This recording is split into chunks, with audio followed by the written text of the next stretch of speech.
Entraînement. J'étudie efficacement un dossier de document niveau terminal. Point de passage, les interventions dans la guerre civile espagnole, 1936-1939. Entre 1936 et 1939, la guerre civile espagnole oppose les partisans du gouvernement du Frente Popular aux rebelles nationalistes du général Franco.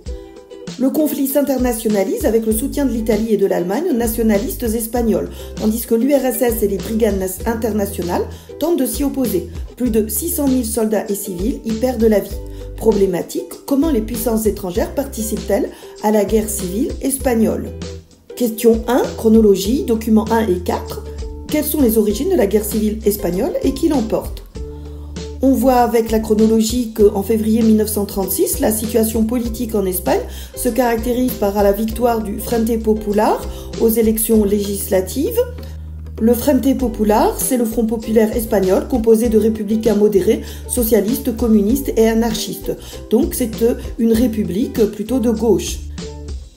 La chronologie nous montre que le 1er avril 1939, c'est la victoire de Franco qui met en place une dictature nationaliste et catholique. Donc ce sont les républicains qui ont perdu. Les nationalistes désignent les partisans de Franco. La biographie dans le document 1 précise le parcours de Franco, qui a déjà, dans les années 30, réprimé au nom du gouvernement un soulèvement anarchiste. Puis en 1936, au moment de l'avènement du Front populaire, il dirige l'armée du Maroc espagnol. Il est le partisan d'une dictature nationaliste et catholique. Le franquisme, c'est une dictature qui souhaite restaurer une Espagne traditionnelle. Ça veut dire qu'il va s'appuyer sur l'Église catholique et l'armée. Ce n'est pas un régime totalitaire qui veut installer une société nouvelle. C'est donc une dictature. La carte numéro 4 nous donne les repères spatiaux sur la guerre d'Espagne, met en évidence le Maroc espagnol, d'où partent les opposants militaires au régime républicain de gauche. Question 2, chronologie document 2 à 5. Comment et pour quelles raisons les fascistes et les nazis interviennent-ils? Le document 2 met en évidence l'apport en hommes, en avions, en chars et blindés, en canons, armements et munitions de l'Italie et de l'Allemagne. On voit que cette aide est relativement importante. Le document 3 est la première page illustrée d'un journal italien. Il représente un bombardement de l'Italie fasciste contre les républicains espagnols. C'est de toute évidence un document de propagande destiné à montrer à la population italienne la force de l'armée fasciste. La carte document 3 met en évidence avec les flèches noires et vertes les interventions de l'Allemagne nazie et de l'Italie fasciste, la plus connue étant le bombardement sur Guernica dans le Pays basque. Enfin, dans le document 5, on a le témoignage d'Hermann Göring, le ministre d'Hitler, au procès de Nuremberg en 1945, donc recueilli après-guerre, et qui explique pourquoi il a soutenu les nationalistes espagnols. De cette manière, j'eus l'occasion de m'assurer, dans des conditions de combat réelles, que le matériel était à la hauteur de sa tâche. Donc il s'agit pour l'Allemagne nazie de faire une répétition de la future Seconde Guerre mondiale. Question 3, chronologie, documents 2, 4 et 6. De quelle façon l'URSS intervient-elle et pourquoi la France et le Royaume-Uni n'interviennent-ils pas? La chronologie nous permet de comprendre pourquoi il y a une non-intervention. En août 1936 est signé un pacte de non-intervention dans la guerre civile espagnole par la France, le Royaume-Uni, l'URSS, l'Italie et l'Allemagne, mais qui sera seulement respecté par les deux démocraties pacifistes, c'est-à-dire la France et le Royaume-Uni. Cependant, il ne s'agissait pas seulement de pacifisme. Pour la France, où il y avait le Front populaire de Léon Blum, socialiste, c'était un déchirement que de ne pas soutenir le Frente Popular ami en Espagne, mais Léon Blum craignait qu'il y ait une guerre civile en France.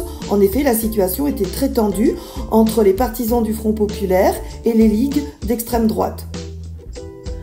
Le document 2 met en évidence que malgré la signature du pacte de non-intervention, l'URSS intervient quand même, avec cependant beaucoup moins de matériel que l'Italie et l'Allemagne. Et les brigades internationales sont composées d'hommes et de femmes qui décident d'intervenir malgré la non-intervention officielle de leur pays. On voit que leur soutien, même important sur le plan symbolique, était peu important sur le plan matériel. Les brigades internationales désignent donc les groupes de volontaires étrangers, communistes, socialistes, anarchistes, encadrés par Moscou, qui viennent combattre en Espagne contre les nationalistes de Franco. Le document 4 nous montre l'intervention des brigades internationales, essentiellement au sud des Pyrénées et à l'est, sur la côte est de l'Espagne. Le document 6 est un extrait de l'ouvrage d'André Malraux qui s'intitule L'Espoir, paru en 1937 et qui raconte la lutte des brigades internationales en Espagne. Question 4, document 6, quelles sont les orientations politiques des combattants volontaires des brigades internationales ? André Malraux insiste sur le fait que, comme on le voit dans la dernière phrase, nous ne sommes venus ici pour aucune aventure, révolutionnaires sont partis, socialistes ou communistes, résolus à défendre l'Espagne. Nous combattrons dans les conditions les plus efficaces, quelles qu'elles soient. Vive la liberté du peuple espagnol. Les brigades internationales sont donc des militants de gauche. Tous ne sont pas sous les ordres de Moscou, en particulier les anarchistes. Question 5, documents 3, 4 et 6 montraient la violence du conflit. Le document 3 montre l'ampleur des bombardements aériens sur des civils. C'est une répétition de la Seconde Guerre mondiale dans la mesure où il y aura non seulement des militaires mais aussi beaucoup de civils qui vont être touchés. Les losanges verts mettent en avant les principales exactions franquistes, les exactions, c'est-à-dire les massacres de républicains, et on voit donc qu'ils sont nombreux. Les républicains exécutés ont été enterrés hâtivement dans des fosses communes qui sont en train d'être recherchées et réouvertes par la jeune génération actuelle. Certes, la carte met en évidence des exactions républicaines, mais on peut se souvenir des chiffres.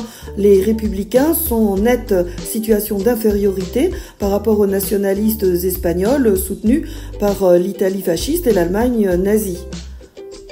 Le document 6, c'est-à-dire l'extrait de l'ouvrage d'André Malraux, décrit des situations de violence. Des deux côtés de la route, des bombes claquèrent, c'était des bombes de 10 kilos, un éclatement rouge en fer de lance et de la fumée dans les champs. On peut donc rappeler en conclusion que si on étudie les interventions étrangères dans la guerre civile espagnole, c'est parce que cela préfigure la Seconde Guerre mondiale, avec d'un côté les démocraties pacifistes qui font preuve de faiblesse, et puis l'Italie fasciste et l'Allemagne nazie qui interviennent.